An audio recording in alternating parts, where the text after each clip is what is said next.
அனைவருக்கும் வணக்கம். இப்போது நாம் சுக்ரதசை ராகு புக்தியின் பலன்கள் என்ன மற்றும் சுக்ரதசை ராகு புக்தியின் பரிகாரம் என்ன என்பதை பற்றி முழுமையாக தெரிந்து கொள்ளப் போகிறோம். ஜோதிடத்தின் ஆதிகுருவான பராசர முனிவரும் 18 சித்தர்களில் ஒருவரான புலிப்பாணி சித்தரும் தங்களுடைய நூல்களில் சுக்ரதசை ராகு புக்தியின் பலன்களாக என்னென்ன கூறியிருக்கிறார்கள் என்பதை பற்றி தெரிந்து கொள்ளப் போகிறோம். இதற்காக பராசர முனிவர் எழுதிய பிருகத் பராசர ஹோர சாஸ்திரம் என்ற நூலிலும் புலிப்பாணி சித்தர் எழுதிய புலிப்பாணி ஜோதிடம் என்ற நூலிலும் சுக்ரதசை ராகு புக்தி பற்றிய வரிகளை காணப்போகிறோம். எனவே இந்த காணொலியை நீங்கள் முழுமையாக காணுங்கள். ஒருவேளை இந்த சேனலில் நீங்கள் இன்னும் சப்ஸ்கிரைப் செய்யாமல் இருந்தால் கீழே உள்ள சப்ஸ்கிரைப் பட்டனையும் அருகில் உள்ள பெல் பட்டனையும் அழுத்தி இந்த சேனலில் சப்ஸ்கிரைப் செய்து இணைந்து கொள்ளுங்கள். இந்த சேனல் உங்களுக்கு பயனுள்ளதாக இருக்கும். நீங்கள் நோட்டிபிகேஷனுக்கான பெல் பட்டனை அழுத்தினால்தான் வருங்காலத்தில் நான் வெளியிட போகும் காணொளிகளுக்கான நோட்டிபிகேஷன்கள் உடனுக்குடன் உங்களை வந்து சேரும்.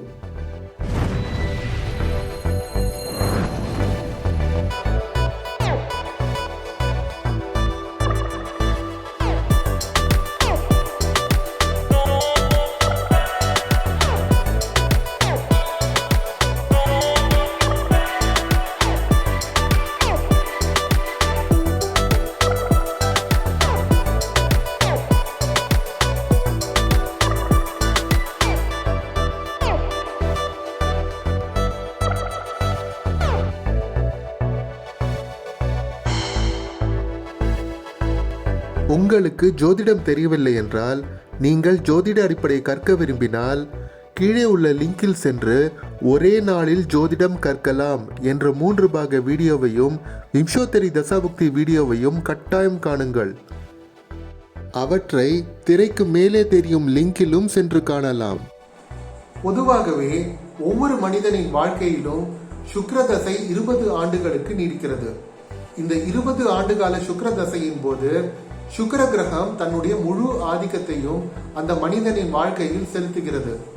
இந்த 20 ஆண்டுகால சுக்கிரதசையின் போது மற்ற 9 கிரகங்களுமே தங்களுடைய ஆதிக்கத்தை ஒரு குறிப்பிட்ட காலகட்டங்களில் ஓரளவிற்கு செலுத்துகின்றன. இந்த காலகட்டத்தை நாம் புக்தி என்று கூறுகிறோம். சுக்கிரதசையில் 5வதாக வருவது சுக்கிரதசை ராகு புக்தி. ஒவ்வொரு தசாபுக்தியும் அனைத்து மக்களுக்கும் ஒரே விதமான பலன்களை தருவதில்லை. ஒவ்வொரு தசாபுக்தியும் அவரவர் தனிப்பட்ட ஜாதகத்தில் உள்ள கிரக அமைப்புகளுக்கு ஏற்றவாறு தான் பலன்களை தரும். உதாரணத்திற்கு சுக்ரதசை ராகு புக்தி நன்மையை தருமா அல்லது தீமையை தருமா என்பது அவர் தனிப்பட்ட ஜாதகத்தில் உள்ள கிரக அமைப்புகளை பொறுத்தே அமையும். இப்போது உங்களுடைய தனிப்பட்ட ஜாதகத்தில் சுக்ரதசை ராகு புக்தியின் பலன்களை நீங்கள் முழுமையாகவும் துல்லியமாகவும் தெரிந்து கொள்ள விரும்பினால், நீங்கள் உங்களுடைய தனிப்பட்ட ஜாதகத்தில் ராசி கட்டத்திலும் அனைத்து வர்க்க சக்கரங்களிலும் சுக்ரன், ராகு மற்றும் ராகு நின்ற வீட்டின் அதிபதியின் நிலை மற்றும் ஆதிபத்தியத்தை அறிந்து ஆராய்ந்து அதன் பின்னரே பலன்களை கூற முடியும். ஆனால் அதே சமயம் ஒவ்வொரு தசாபுக்தியிலும் ஒரு சில பலன்கள் அனைவருக்கும் பொதுவானதாக அமையும். அவற்றை பொது பலன்கள் என்று கூறுகிறோம். பண்டைய காலங்களில் பல்வேறு ரிஷிகளும் முனிவர்களும் சித்தர்களும் தங்களுடைய நூல்களில் ஒவ்வொரு தசாபுக்தியின் பொது பலன்களை பற்றி மிக அழகாக விவரித்துள்ளனர்.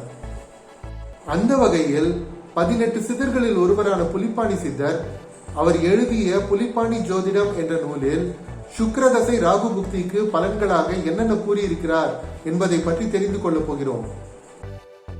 பாரப்பா சுக்ரதிசை ராகு புத்தி பகையான மாதமது 36ஆம் சேரப்பா அதன் பலனை செப்ப கேளு சிரரோகம் காமாலை ஜெயமும் நோவாம் ஆரப்பா அரசர் பகை அகமிருத்துமாமே அன்பான தாய் தந்தை அடவுடனே சாவாம் மேரப்பா மேகமதால் ரோகம் உண்டாம் மேலெல்லாம் சிறகு குட்டம் ஆவான் பாரே. இதில் புலிப்பாணி சித்தர் கூறுவது என்னவென்றால், சுக்ரதசை ராகு புக்தியின் மொத்த கால அளவு 36 மாதங்கள், அதாவது மொத்த கால அளவு 3 வருடங்கள். இந்த காலகட்டத்தின் போது ஜாதகனுக்கு சிரரோகம், ஷயரோகம் மற்றும் காமாலை போன்ற நோய்கள் ஏற்படும் என்றும் அரசனுடன் பகை உண்டாகும் என்றும், அதாவது அரசாங்கத்துடன் பகை உண்டாகும் என்றும் அபமிருத்யு தோஷம் ஏற்படும் என்றும் அன்பான தாய் தந்தையர்கள் மடிந்து போவார்கள் என்றும் மேக நோய் என்ற நோய் ஏற்பட்டு உடல் முழுவதும் சிரங்கு மற்றும் குஷ்டம் ஏற்படும் என்று புலிப்பாணி சித்தர் கூறுகிறார். உங்கள் தனிப்பட்ட ஜாதகத்தின் துல்லியமான பலன்களை தெரிந்து கொள்ள கீழே உள்ள மின்னஞ்சலில் தொடர்பு கொள்ளவும். ஒருவேளை இந்த சேனலில் நீங்கள் இன்னும் சப்ஸ்கிரைப் செய்யாமல் இருந்தால் கீழே உள்ள சப்ஸ்கிரைப் பட்டனையும் அருகில் உள்ள பெல் பட்டனையும் அழுத்தி இந்த சேனலில் சப்ஸ்கிரைப் செய்து இணைந்து கொள்ளுங்கள். அடுத்ததாக பிருகத் பராசர ஹோர சாஸ்திரம் என்ற நூலில் 60ஆம் அத்தியாயத்தில் 36ஆம் ஸ்லோகம் முதல் 38ஆம் ஸ்லோகம் வரை காணப்போகிறோம். शुक्रस्यांतर ते राहो केंद्रलाभ त्रिकोणे स्वोच्चे वा शुभसन दृष्टे योगः कारक संयुते तद्भुक्तो बहुसौख्यम च धन धान्यादि लाभकृत इष्ट बंधुस्मकीर न भवनम च समादिशेत यातो कार्यार्थ सिद्धे स्यात् पशुक्षेत्रादि संभवः. 36 முதல் 38ஆம் ஸ்லோகம் வரை பராசர முனிவர் கூறுவது என்னவென்றால், ஒருவருடைய ஜாதகத்தில் ராகு ஆட்சி பெற்றாலோ அல்லது உச்சம் பெற்றாலோ அல்லது லக்னத்தில் இருந்து 11ஆம் வீட்டிலோ அல்லது கேந்திரத்தில் இருந்தாலோ அல்லது திரிகோணத்தில் இருந்தாலோ அல்லது சுபகிரகத்தின் சேர்க்கையோ அல்லது பார்வை பெற்றாலோ அப்போது சுக்கிரதசை ராகு புக்தியின் போது கொண்டாட்டங்கள் ஏற்படும், செல்வம் அதிகரிக்கும், நண்பர்களின் வருகை அதிகரிக்கும், பிரயாணங்களில் வெற்றி கிடைக்கும், புதிய நிலங்களும் கால்நடைகளும் வாங்கும் வாய்ப்புகள் அமையும் என்றும் பராசர முனிவர் கூறுகிறார். அடுத்ததாக 60ஆம் அத்தியாயத்தில் 38ஆம் ஸ்லோகம் முதல் 39ஆம் ஸ்லோகம் வரை காணப்போகிறோம்.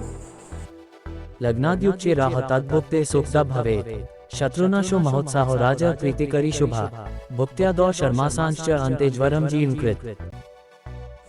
38ஆம் ஸ்லோகம் மற்றும் 39ஆம் ஸ்லோகங்களில் பராசர முனிவர் கூறுவது என்னவென்றால், ஒருவருடைய ஜாதகத்தில் லக்னத்தில் இருந்து 3ஆம் வீட்டிலோ அல்லது 6ஆம் வீட்டிலோ அல்லது 10ஆம் வீட்டிலோ அல்லது 11ஆம் வீட்டிலோ ராகு இருந்தால் அப்போது சுக்கிர தசை ராகு புக்தியின் முதல் 5 மாதங்களில் அரசனின் ஆதரவு, அதாவது அரசாங்கத்தின் ஆதரவு, மனதில் உற்சாகம், கொண்டாட்டங்கள், எதிரிகளின் அழிவு போன்ற நல்ல பலன்கள் உண்டாகும் என்றும், ஆனால் இந்த தசாபுக்தி முடியும் தருவாயில் காய்ச்சல்களும் அஜீரணங்களும் ஏற்படும் என்று பராசர முனிவர் கூறுகிறார். அடுத்ததாக 60ஆம் அத்தியாயத்தில் 40 முதல் 42ஆம் ஸ்லோகம் வரை காணப்போகிறோம். कार्यविघ्नं वाप्नोति संचरे च मनोव्यथा परम सुखम च सौभाग्यम महाराज हिवाश्नुते नैऋति दिशमाश्रित्य प्रयाणं प्रभुदर्शनं यातो कार्यार्थ सिद्धे स्यात् स्वदेशे पुनरेष्यति उपकारो ब्राह्मणानां तीर्थयात्राफलं भवेत्.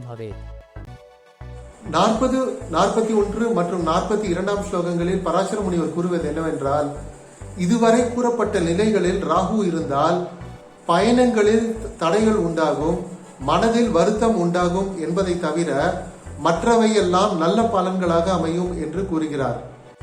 மற்ற நற்பலன்கள் பின்வருமாறு: ஜாதகன் அரசனை போல மிக்க மகிழ்ச்சியாக இருப்பான் என்றும், வெளிநாடுகளுக்கு செல்லும் வாய்ப்புகள் அமையும் என்றும், வெளிநாட்டு பயணங்களில் வெற்றி உண்டாகும் என்றும், வெளிநாட்டு பயணங்களுக்கு பின்னால் ஜாதகன் பத்திரமாக வீடு வந்து சேர்வான் என்றும், ஒருவேளை ஜாதகன் புனித யாத்திரை மேற்கொண்டால் பல்வேறு வெற்றிகளும் நல்ல பயன்களும் உண்டாகும் என்றும், ஆச்சாரியர்களின் அருள் கிடைக்கும் என்றும் பராசர முனிவர் கூறுகிறார். அடுத்ததாக 60ஆம் அத்தியாயத்தில் 43, 44ஆம் ஸ்லோகங்களை காணப்போகிறோம். दायशाद्रंद्राभावस्थे व्ययवा पापः संयुते अशुभम लभते कर्म पितृमातृजनावधि सर्वत्र जनविद्वेषम नानारूपम द्विजोतम द्वितीये सप्तमे वापि देहास्य विनिर्दिशेत तद्दोष परिहारार्थम मृत्युंजयजपम चरेत.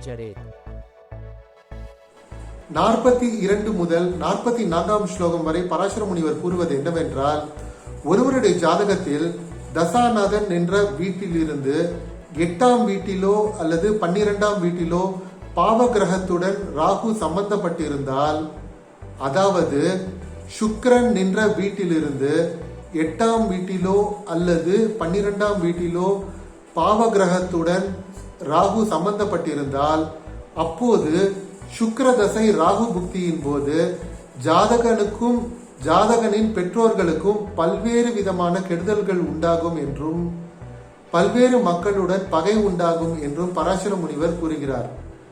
மேலும் ராகு 2ஆம் அதிபதியுடனோ அல்லது 7ஆம் அதிபதியுடனோ சம்பந்தப்பட்டிருந்தால் அப்போது சுக்கிர தசை ராகு புக்தியின் போது பல்வேறு விதமான உடல் உபாதைகள் ஏற்படும் என்று பராசர முனிவர் கூறுகிறார். சுக்கிர தசை ராகு புக்தியின் கெடு பலன்களிடமிருந்து தப்பிப்பதற்காக பராசர முனிவர் ஒரு பரிகாரத்தை கூறுகிறார்.